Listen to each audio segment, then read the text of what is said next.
교회 여러분 안녕하세요. 오늘도 수요 말씀 묵상 시간이 되었습니다. 오늘도 여호수아의 말씀을 같이 나누면서 하나님께서 우리들에게 원하시는 그 하나님의 뜻과 그 마음을 살피고 또 주님 기뻐하시는 삶을 살아가는 저와 여러분 되시기를 원합니다. 오늘 우리는 그 여호수아 20장, 21장 말씀을 나누게 될 터인데 여호수아 20장에서는 1절부터 6절, 그리고 21장에서는 41절부터 41절, 2절 말씀을 같이 읽고 그 말씀을 좀 나누어 보도록 하겠습니다. 제가 읽어 드리도록 하겠습니다.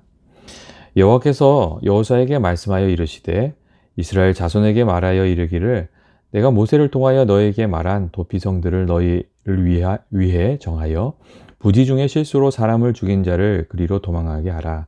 이는 너희를 위해 피의 보복자를 피할 곳이니라.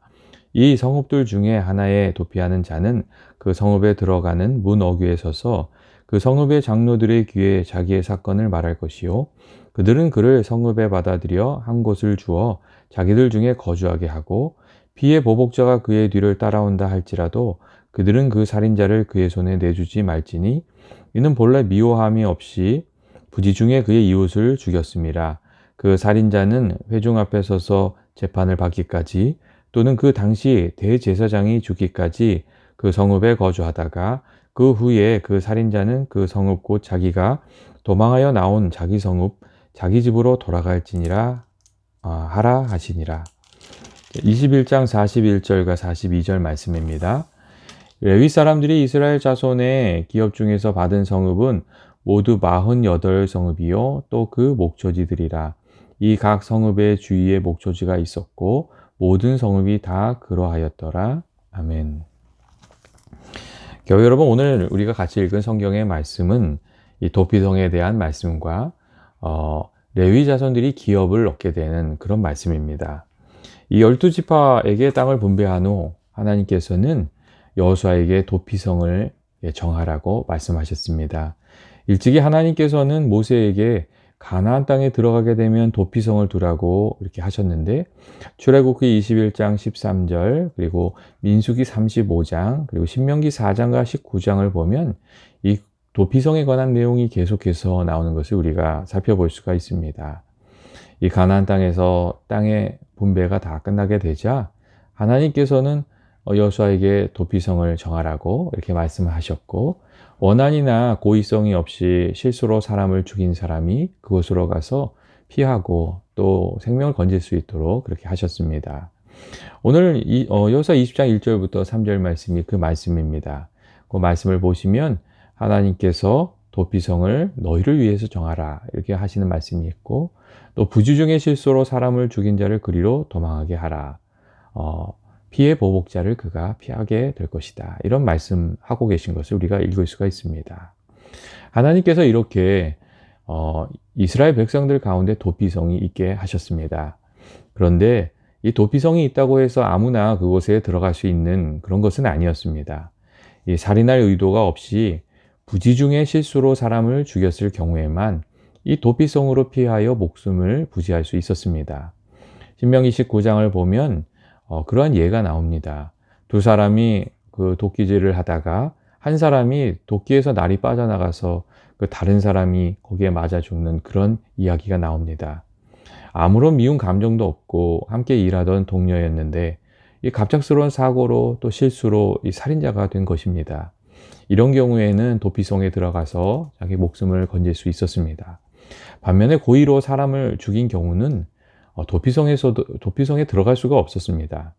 민수기 35장 16절부터 18절 보면 이 고의로 죽인 사람들, 특히 연장을 사용해서 사람을 죽인 경우는 용서가 없음을 이렇게 이야기해 주고 있습니다. 아주 반드시 죽이도록 되어 있는데 이 철연장으로 범죄를 저지르든지 돌이나 나무 연장을 들여서 사람을 죽인 경우는 예외 없이 다 처벌을 하도록 그렇게 되어 있습니다. 출애굽기 13장 14절을 보면 이런 말씀도 있습니다. 사람이 그의 이웃을 고의로 죽였으면, 여기 고의가 중요합니다. 고의로 죽였으면 너는 그를 내 제단에서라도 잡아내어 죽일지니라 하는 말씀이 있습니다. 하나님께서 그렇게 생명을 중히 여기고 계셨던 것입니다. 그렇기 때문에 이 도피성으로 도망친 이들은 이 도피성에 들어가기 전에 성문에서 도피성의 장로들에게 심사를 받아야 했습니다. 그들은 성문 어귀에서 자신들에게 일어났던 그 사건들을 이야기해야 됐고, 이 도피성의 장로들은 그의 사연을 듣고 그들을 받아들여 줄 것인지 받아들이지 않을 것인지를 이게 결정해야 됐습니다. 장로들이 받아주기로 결정하면 그가 도피성에서 살 수 있게 되었고, 장로들은 그가 거주할 수 있는 곳을 마련해 주고, 또 피해 보복자가 그를 따라왔을 때에 그를 그 피해 보복자로부터 지켜주어야만 했습니다. 이 도피성은 실수로 사람을 죽인 이가 이 복수자의 복수로부터 생명을 지킬 수 있는 장소였고, 참 귀한 장소였습니다. 하지만 동시에 도피성은 일종의 이 감옥과 같은 기능도 했습니다. 사람을 죽인 이들, 보지불식간에 죽인 사건이었지만 그렇게 한 이들은 이곳에서 머물러 있어야 하는 조건이 있었습니다. 만일 도피성을 나갔다가 이 피해 복수자를 만나게 된 경우는 그 생명을 보장할 수가 없었습니다.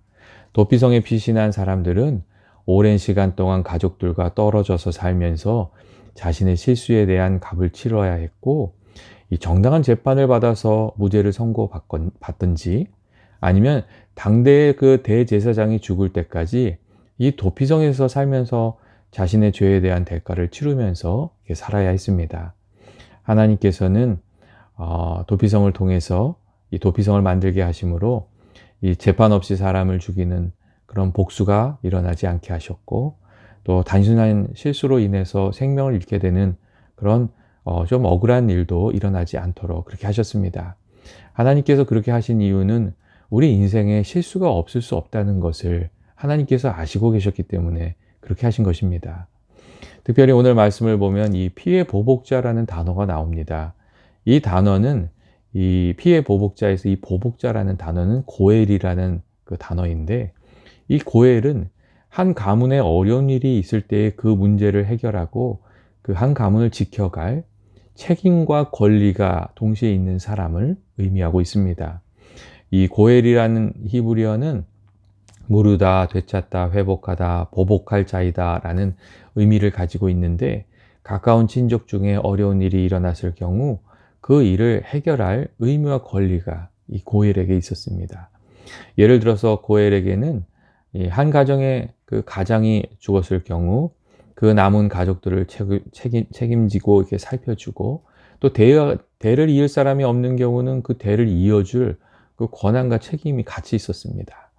또한 고엘은 이 한 가문의 기업이 되는 땅을 어떤 이가 팔았을 때에 하나님께서 그 땅을 다른 사람한테 팔지 말라고 했는데 가난해서 팔았을 경우 그것을 다시 이렇게 회복할 힘이 없으면 그것을 회복할 책임도 감당했습니다. 그리고 오늘 말씀에 나오는 것처럼 이 한 가문의 사람이 살인을 당했을 때 그 살인자를 찾아내서 가문의 명예를 회복할 책임과 권한이 있었습니다. 민수기 35장 33절 말씀을 보면 이런 말씀이 있습니다. 이 피는 땅을 더럽게 하나니 피 흘림을 받은 땅은 그 피를 흘리게 한 자의 피가 아니면 속함을 받을 수 없느니라 하는 그런 구절이 있었습니다. 누군가 억울하게 죽임을 당했다면 그 사람의 피를 이렇게 피에 대한 대가를 치르게 하는 것이 하나님의 뜻이었다는 겁니다. 이 고대에는 이 억울하게 죽은 그 죽음에 대한 복수가 죄가 되지 않았고, 오히려 그 복수를 하는 것이 명예를 다시금 회복하고 억울한 일을 풀어주는 아주 중요한 일이었습니다. 그런데 이제 때때로 이 피해 고엘, 이 피해 복수자, 이 규례가 문제가 되는 경우들이 있었습니다. 이 고대 사회에서는 이 피해 보복이 허용되었고, 또 가문의 명예가 무엇보다 중요시되었기 때문에 이 서로 죽이고 죽이는 이 피해 복수가 끊임없이 일어나서 심지어는 한 가문이 끝날 때까지, 아주 망해버릴 때까지 이 복수를 주고받는 경우가 일어났기 때문입니다. 이 사람들 중에는 자존심만 상해도 다른 사람 죽이겠다고 나서는 이들이 있었는데, 이 살아가는 가족 중에 한 사람이 죽게 되면은 이렇게 뭐 엄청난 일이 일어났던 겁니다. 실제로 누구의 잘못인지, 무엇이 어떻게 된 일인지 살펴보지 않고 그냥 이 복수에 눈이 멀어서 서로를 죽이다 가문이 이 멸망할 때까지 싸우는, 그런 일들이 일어나곤 했습니다. 그렇기 때문에 하나님께서는 이 도피성을 주어서 이 사람들의 감정이 좀 냉각될 수 있는 시간을 가지도록 하신 것이고, 또 직접적인 이해관계가 없는 그 레위인들이 살고 있는 도피성에서 이 실수로 범죄한 이가 정당한 재판을 받을 수 있도록 이 길을 열어두셨던 것이었습니다.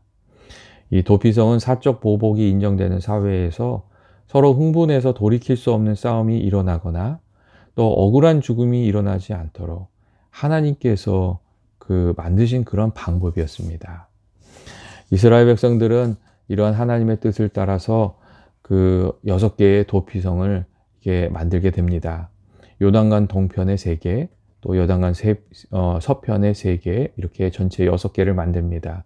그리고 이 도피성들이 사람들이 사는 곳으로부터 너무 멀리 떨어져 있으면 안 되기 때문에 일정한 거리를 두고 이 가나안 땅의 북쪽과 중앙과 남부에 이 요단강을 기준으로 해서 각기 양쪽에 하나씩, 3개씩 이렇게 배치하게 되었습니다.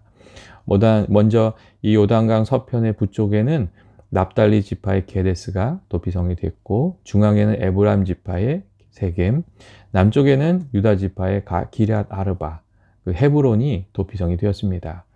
그리고 요단 동편에는 남쪽에 루벤 지파의 바셀, 중앙에서는 갓 지파의 길르앗 라몬, 그리고 북쪽에는 므낫세 지파의 바산 골란이 도피성이 되었습니다. 그리고 신명기 19장 3절에 나와 있는 대로 이 도피성으로 가는 길을 닫고 또 어느 쪽으로 가야지 도피성이 나오는지 표지판도 세우고 그렇게 했습니다. 유대인들의 전승에 따르면 이 도피성으로 가는 길은 길이 아주 넓어요. 14m가 될 정도로 길이 넓은 길이었고, 또 이 표지판도 아주 크게 만들어져 있었다고 그렇게 얘기하고 있습니다. 그리고 도피성은 유대인들뿐만 아니라 이방인들에게도 해당이 되었습니다. 그 기준에 차별이 없었습니다. 하나님의 은혜가 차별이 없는 것처럼 이 하나님 말씀에도 차별이 없었습니다. 이 도피성은 우리의 약함을 아시는 하나님께서 열어놓으신 그 구원의, 생명을 건지는 구원의 길이었고, 우리는 이 신약에 넘어와서 예수님 안에서 우리의 연약함을 아시기에 우리를 구원하기 위해서 열어놓으신 하나님의 그 사랑의 길을 예수 십자가에서 다시금 발견하게 됩니다. 예수님께서 정말 도피성과 같이 죄 지은 모든 이들이 하나님의 은혜를 받을 수 있는 그런 길을 이렇게 열어주셨던 겁니다. 그래서 이 도피성을 생각하면서 우리가 예수 십자가의 은혜, 그리고 대제사장 되신 예수님에 대해서 우리가 다시금 이렇게 생각하게 되는 것 같습니다. 그 사랑이, 그 은혜가 우리에게 주어졌던 것입니다. 이어서 21장을 보면 여호수아가 이 레위 사람들이 거할 기업을 나누어주는 이야기를 우리가 찾아볼 수가 있습니다. 여호수아는 레위 지파에게 6개의 도피성과 42개의 성읍을 합쳐서 모두 48개의 성읍을 주었습니다. 이 레위 지파는 크게 3가문으로 이루어져 있었는데 그앗 자손, 게르손 자손, 무라리 자손이었고, 이들이 제비를 뽑아서 이제 기업을 받았습니다. 먼저 그앗 자손은 남쪽에 있는 유다 지파, 시몬 지파, 베냐민 지파에게서 13성읍, 그리고 중간에 있는 에브라임 지파, 단 지파, 요단 지파와 약간 북쪽에 있는 므낫세 지파에게서 10개의 성읍을 얻어서 모두 23개의 성읍을 얻었고, 다음으로 게르손 자손은 이사갈 지파, 아셀 지파, 납달리 지파, 그리고 요단 동편의 므낫세 반 지파, 이렇게 약간 북쪽에 위치해 있는 그 지파들로부터 13개의 성읍을 얻었습니다. 그리고 마지막으로 무라리 자손은 르우벤 지파, 갓 지파, 스물론 지파로부터 12성읍을 얻었습니다. 이 무라리 자손이 좀 흩어져서 살게 됐죠. 이처럼 이 레위 지파는 이스라엘 각지에서 흩어져 있는 성읍을 받게 되었고, 그 결과 이스라엘 각 지파에 흩어져서 살게 되었습니다. 이렇게 레위 지파가 이스라엘 각 지파에 흩어져서 거하게 된 것은 창세기 49장 7절에 나오는 야곱의 기도가 성취된 것이기도 하고, 동시에 이 이스라엘 지파를 흩어놓으심으로 이스라엘 백성들의 믿음을 지키시려는 하나님의 계획이 이루어지고 있는 것이기도 했습니다. 레위 지파 사람들이 흩어져 살아가므로 이들이 이스라엘 백성들에게 하나님을 생각나게 하는 존재가 되었기 때문입니다. 이들은 각 지역에서 드려지는 제사를 담당했고 하나님이 명하신 절기를 지키도록 이렇게 기억하게 해주는 그런 이들이었고, 또 하나님의 말씀을 들려주어서 이스라엘 백성들이 각기 흩어져서 살았지만 하나님을 향한 신앙을 지키면서 살도록 하는 그런 기능을 했습니다. 하나님께서는 이스라엘 백성들이 흩어져 살면서 바쁜 일상의 삶에 매몰되어 하나님을 잃어버리는 잘못을 저지르지 않도록 이스라엘 각지에 도피성을 두시고 또 레위 지파 사람들이 그곳에 흩어져서 살게 하심으로 믿음을 일깨우는 존재가 되도록 하셨던 것이었습니다. 우리가 믿음 생활할 때도 그런 점들이 있지 않습니까? 우리 삶 속에 평안함과 분주함 그리고 성공이 주는 믿음의 위기가 있습니다.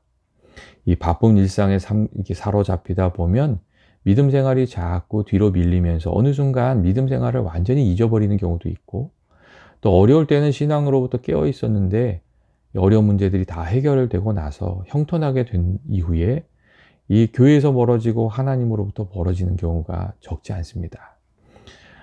이스라엘 백성들이 흩어져서 살아가면서 바쁜 일상에 매여서 이렇게 하나님을 잃어버리게 되는 그런 위기를 겪었던 것처럼 우리들의 삶에도 그러한 위기들이 있다는 겁니다. 그래서 하나님께서 이렇게 이스라엘 백성들 붙들어 주시기 위해서 레위인을 두셨던 것처럼 우리 주변에도 우리 믿음을 하나님께 좀 이렇게 붙들어 두도록 이렇게 좀 그런 역할을 하는 것들이 좀 필요합니다. 예를 들어서 매일 큐티 생활하는 거, 매일 조금 잠깐이라도 시간을 내서 하나님께 기도하고 말씀을 보고 큐티하는 거, 묵상하는 거, 그리고 새벽 기도를 하는 거, 그리고 매주일 주일을 지키는 거, 그리고 때를 따라서 성도들이 만나서 서로 격려하고 믿음의 얘기를 나누는 것들, 이런 것들이 우리가 정말 흔들림 없이 믿음 생활하는데 참 많이 도움이 됩니다. 그런 것들이 우리들의 삶에 좀 있어야 됩니다. 그래서 이런 말도 있잖아요. 이스라엘 백성들이 안식일을 지킨 것이 아니라 안식일이 이스라엘을 지켰다는 그런 말씀도 있습니다. 이 이스라엘 백성들이 안식일을 지키기 위해서 애를 쓰면서 이렇게 하나님 경외하는 신앙을 지켜서 그 신앙을 지킨 덕분에 이스라엘이 이 하나님의 도우심을 받게 되었다. 이게 그런 이야기들이죠. 하나님께서 성경에 우리들에게 이렇게 하라 저렇게 하라는 그 이야기들에는 하나님의 기쁘신 뜻이 있습니다. 우리들을 믿음의 길에서 지키시려고 하시는, 또 열매 맺는 삶이 되게 하시려는 하나님의 깊은 뜻이 있습니다. 여러분, 안식일을 지키라, 11조를 드려라, 절기를 지켜라, 또 하나님께서 주신 계명을 지켜라, 이런 이 말씀들이 우리들에게 좀 무거운 짐이 될 수 있지만, 이렇게 느껴질 때가 있지만, 사실 그것은 하나님께서 주신 그 명령들은 우리들의 걸림돌이 아니고 세상에서 우리를 지키시려는, 우리들의 마음과 생각을 지키시려는 이 하나님의 배려라는 것을 우리가 좀 알 필요가 있습니다. 그런 것들이 흔들릴 때 우리들의 신앙을 바로 세워주는 버팀목이 되고, 또 그것을 지키면, 이렇게 하나님께서 명하신 것들을 지키면 그것이 디딤돌이 되어서 하나님의 은혜를 경험하게 되고 하나님을 알아가는데 도움이 되는 것을 우리가 알 수가 있습니다. 그래서 우리가 하나님께서 주신 명령을 또 좀 귀하게 생각하고 그것을 어떻게든 애써서 지키면서 살아가려고 할 필요가 있습니다. 또한 우리들 중에는 레위인들처럼 신앙의 파수꾼으로 부르심을 받고 세움을 입은 이들도 있습니다. 레위 사람들이 이스라엘 믿음을 지키는 신앙의 파수꾼으로 살았던 것처럼 각 가정에는 하나님께서 그 가정의 신앙의 파수꾼이 되어 기도하고 또 하나님 말씀을 들려주고 또 생각나게 하는 역할을 하도록 이렇게 세운 사람들이 있습니다. 각 공동체에도 또 교회에도 사회에도 이렇게 하나님께서 부르신 사람들, 하나님께서 다른 이들보다 먼저 세우셔서 다른 이들을 하나님께로 인도하도록 하는 일들을 맡기신 그런 이들이 있습니다. 그리고 또 하나님께서 원하시는 것은 우리가 지금 신앙이 성장해서 그런 사람들이 되는 겁니다. 나만 아는 사람들이 아니라 다른 사람도 돌볼 수 있는 신앙인이 되는 것. 그것이 하나님께서 우리들에게 원하시는 것입니다. 우리가 예수 처음 믿을 때는 나 하나 바로 세우기에도 힘이 벅찹니다. 그래서 내일에만 자꾸 신경을 쓰게 되는데, 그렇다고 해서 자기만을 살피면서 살아가는 그 어린아이 신앙에 머물러 있는 것은 하나님의 뜻이 아닙니다. 그리고 하나님의 뜻은 우리가 이게 어린아이 신앙으로부터 다른 사람도 살필 수 있는 성숙한 신앙으로 이렇게 좀 성장해 가는 것이고, 우리가 우리 자신을 넘어서 믿음 성장을 이루는 길은 다른 것이 아닙니다. 하나님께서 우리에게 주신 말씀이 있을 때 그것을 좀 목숨 걸고 이렇게 순종해 나가는 겁니다. 왜냐하면 우리가 이 순종을 할 때는 이게 미신앙의 성장을 이룰 때는 뭔가 좀 뛰어넘어야 될 때가 있는데, 그때 하나님 말씀 붙들고 순종하지 않으면, 씨름하는 것이 없으면 뛰어넘는 일들이 이루어지지 않기 때문에 그렇습니다. 나는 좀 버리고 예수님만 살게 하기 위해서는 그런 부분들이 좀 필요합니다. 하나님께서 말씀하신 대로 섬기고, 좀 어떤 때는 손해보고, 또 다른 사람을 위해서도 기도하고, 되게 중요한 것도 내어줄 줄 아는 것을 배우게 될 때 우리가 성숙한 믿음의 사람으로 자라갈 수가 있습니다. 물론 신앙의 파수꾼으로 살아가는 것 쉽지 않은 부분들이 많이 있지요.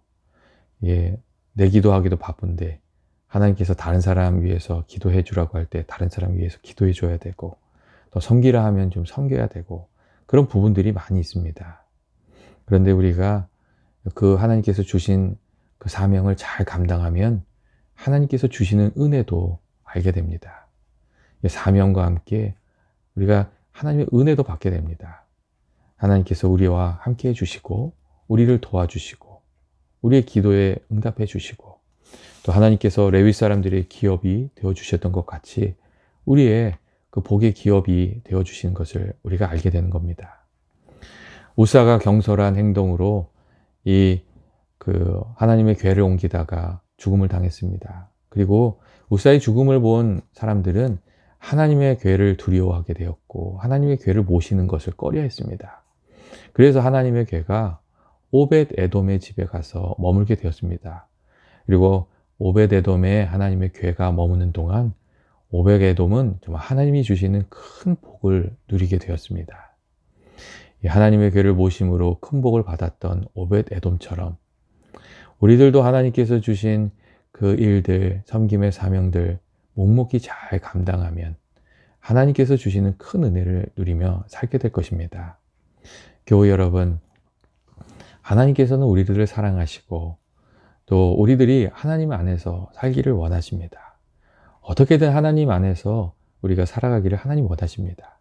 그래서 하나님께서 도피성도 우리에게 주셨고, 또 레위인도 우리에게 주셨습니다.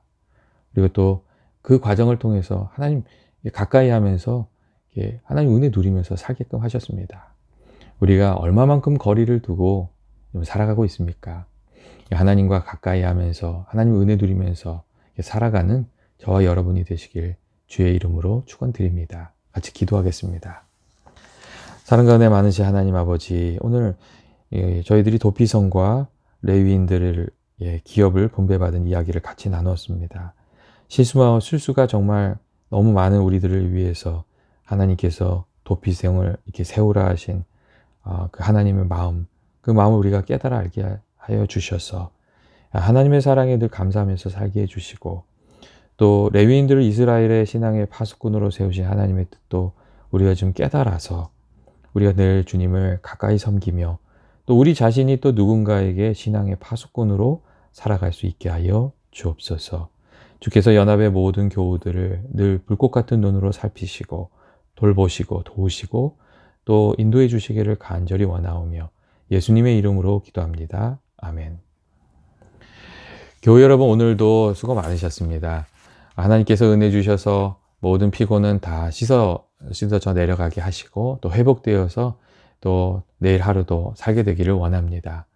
다음 시간에 저희들 여호수아의 말씀 또 같이 나누도록 하겠습니다.